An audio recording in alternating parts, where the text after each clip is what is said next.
Ladies and gentlemen, welcome to the EasyCast. I'm your host, as always, Brian Gregory, along with my colleague, Zeke Wagar.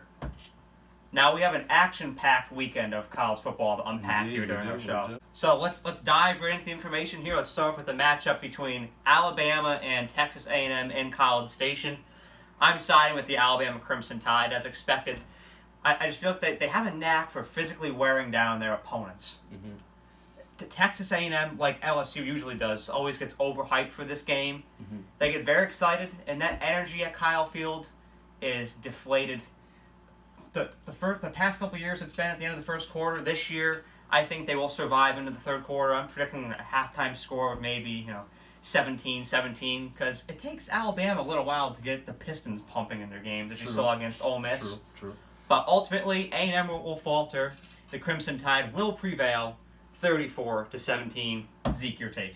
I'm also going to go with Alabama just due to the fact that, well, it's Alabama. It's a Nick Saban coached football team, and there's no one like Alabama. No one's ever been like Alabama the way they win. It's all they do is win. All they do is win. And Texas A&M, well, they haven't really been Texas A&M since, I would say, Johnny Manziel was trying to refine their identity, especially in this Jimbo Fisher era. Exactly, and it's just not working right now. I think Alabama.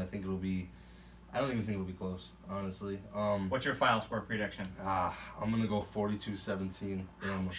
You have that little faith in the Aggies? I really do. I think it's gonna be a rough one. But to be fair, Alabama doesn't really play anybody on their schedule. I have a bit more trust in Jimbo, but ultimately, yeah, we're both taking the Tide. Bame all day. So to build up the anticipation here, the next game that we're going to discuss is USC and Notre Dame. This game taking place in South Bend, as we just discussed, Zeke. Mm-hmm. I'm taking Notre Dame. I feel like USC, their weaknesses have been exposed, their vulnerabilities against BYU and against Washington in their losses. And I feel like Notre Dame is a team that will ultimately exploit all of those weaknesses. Brian Kelly, one of the most underappreciated coaches in the NCAA right now. I'm taking Notre Dame and their high-power offense at home. I'm also going to go with Notre Dame. I mean, Notre Dame's a very hard place to win when they're at home. Yes. USC hasn't been the program it once was, the Reggie Bush era, for a long time. They're just not disciplined enough to win Notre Dame, let alone win any big games. And I think Notre Dame is honestly just going to run the ball right down their throat. I mean, they're known for having a good offensive line. I mean, look at their all-star now. Quentin Nelson in the league. Look what he's doing. Oh, absolutely. I mean, they breed offensive linemen over there. So I think Notre Dame's going to run the ball all day, shut them down. I think it could be close for a little bit, but at the end of the day, Notre Dame's going to come away with the victory. Notre Dame has a reputation for blowing out teams at home behind the energy of their home field. I'm taking them by a final score of 42-14. I'm going to go 28-21, and that's my prediction. So Saturday Night Football prime time, the matchup between Florida and LSU, I'm expecting this to be an instant classic. Florida is a team that's very risky to bet against. You do it at your own risk. Kyle Trask has been incredible in the way that he has embraced his role as a backup quarterback, given the absence of Felipe Franks. And it's just been a remarkable run by the Gators. However, LSU, Joe Burrow, they have emerged as not only a defensive but an offensive force, which has been a rarity for the LSU Tigers in these past couple of years. Something that they've really lacked that they're now capitalizing on. I think that LSU will ultimately prevail in this instant classic matchup. I think that the final score will be 24-21. Okay. Well, I agree with you. I think LSU is going to win. To win in LSU is really hard. It's electric there. You know how it is. Oh, and Death Valley will be rocking. It's unlike no other. And I give all props to Florida and what they've done. Their young kid, their running back's a stud. He's balling right now. But I think LSU is just going to come with a little more aggressiveness and ready to beat him down. I mean, to beat a team like Florida, to have that on your resume really shows what kind of team you are, especially in prime time situations. I think that LSU is less compromised and more prepared to win this game, and that's why I think that they'll be your victors. Yes, I think that Florida's going to crack under pressure a little bit for say. So I'm going to go with 31-28. It's going to be a real close one. It's going to be a nail biter. I can't wait. It's honestly going to be, I think, the game of the day. But that's my prediction. Cracking open a can of raspberry ginger ale, watching this thing from start to finish. This episode of the EasyCast would not have been possible without the wonderful folks at Market 32 in Latham, New York, the Market Bistro.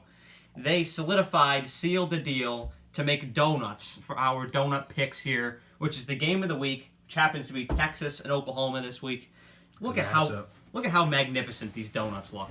Look at how accurate. I sent them a picture of the logos through my phone, and this looks beautiful. Look at how accurate that Longhorn is right there. It is. And they have the white engraving around the OU. Quite good. So, Zeke, are you ready to dive into our analysis here? Let's put the top back on again. On the break, I was struggling to put the top on, so I think, I personally think, you know what? You go with your pick first. Okay, so an obvious bugaboo, a weakness of the Texas Longhorns has been their secondary. And LSU and Joe Burrow absolutely shredded them on week 2. And I think that if they can do that, only imagine what the Heisman contender Jalen Hurts and the Oklahoma Sooners can do. I think that he will only solidify and strengthen his case to be the winner of this year's Heisman Trophy and the performance. This matchup is always wildly entertaining. Noon game, the Texas State Fair and Dallas Cotton Bowl. I can't wait for this. I think I'm taking the Oklahoma Sooners. Hey, okay. All right. Well, personally, I think I'm going to go Oklahoma as well. Because you know what?